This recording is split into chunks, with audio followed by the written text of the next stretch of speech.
This is TWiT. One of the biggest stories last week was we'd had some people asking.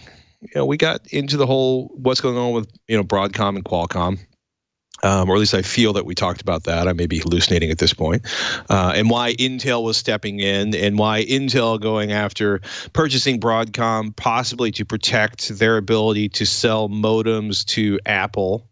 And one of the things that came out of this large, bizarre, rolling story about Broadcom's continuing attempts to acquire Qualcomm was something I didn't know, was that Steve Jobs originally went to Intel and asked them to build a processor for the iPhone. And Intel thought the projections for iPhone sales were somewhere in between ludicrous and incredibly ludicrous, and thus began the giant mess that is Intel's lack of relationship to the mobile industry, except, of course, in the area of selling modems to Apple because of Apple's continuing fight back and forth with Qualcomm. It's all moot at this point because President Trump basically kiboshed the deal, citing the potential for national security issues. Or you could say American leadership in telecom. That's another way of looking at it, depending on which side of the fence you're sitting on that. But basically put the kibosh on the Broadcom acquisition of Qualcomm, mostly because everybody figured that if Broadcom racked up $100 million in debt to buy Broadcom, if Broadcom racked up $100 million in debt to buy Qualcomm, the end result would be Broadcom cutting to the bone to make profits, and of course to pay off that loan they would be taking out to purchase Qualcomm, which would reduce Qualcomm's ability to compete in the 5G community and help control 5G standards moving forward. Right. And this was, of course, the owner of Broadcom is actually a U.S. citizen. The Broadcom's headquarters are in Singapore for, convenience or tax reasons or whatever. They were, getting in trouble with various and sundry government investigations by basically not announcing with enough time that they would be yanking the headquarters back to the United States, where the vast majority of Broadcom's employees are. It's been a crazy ride. It is effectively over.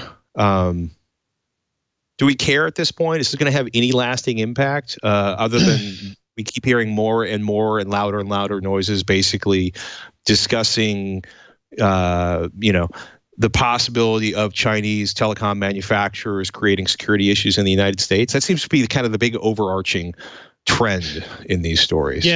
Yeah, I think that will be a legacy part of this, right? It paints a pretty specific picture of the fears of the U.S. government in terms of Chinese interference in technological innovation, right? If we talked about things in the past where Huawei wasn't allowed to sell, or Verizon was kind of pressured by the U.S. government to not sell Huawei devices to consumers, and on and on.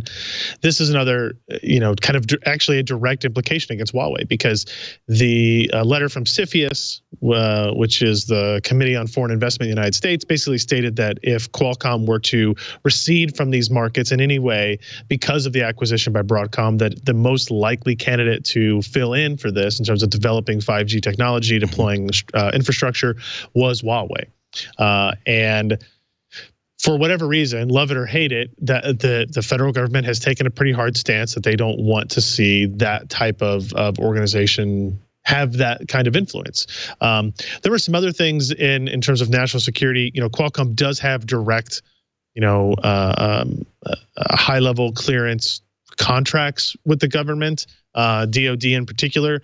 Those probably could have been something that was, divested off into its own company to keep doing things, and it might have been fine. But I do think the larger part of this was the potential, the assertion, I guess, the assumption even, that Broadcom was going to decrease R&D pretty dramatically, and thus Qualcomm would fall behind, and thus the biggest U.S. player in the space would no longer be the biggest foplayer in the space. It sets an odd precedent, I think, obviously, for executive intervention and business dealings. It's only the fourth or fifth time that CFIUS has even had to, or that a president has made a decision based on a CFIUS recommendation of like this.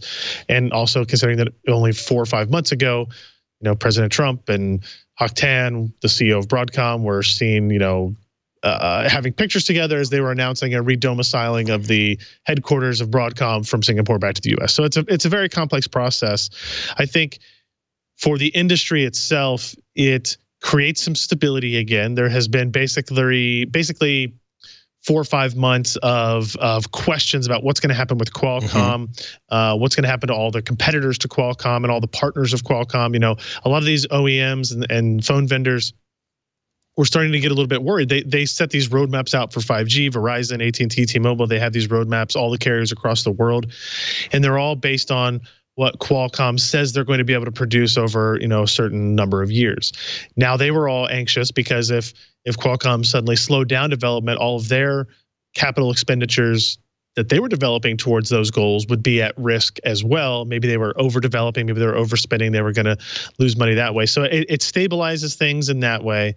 I think it had an immediate negative effect on Qualcomm stock. It kind of reset back down to where it was before all the rumors started, which I think was expected. But now from Qualcomm's standpoint, I can tell you from talking with a lot of people inside the company that they can now just go back to doing work, right? They're going to go back and continue their projects and continue their development and, you know, all of that. So a kind of a sigh of relief across many people in the technology industry, and maybe some grumblings of anger and distrust from the investment community, I think is a fair way to put it.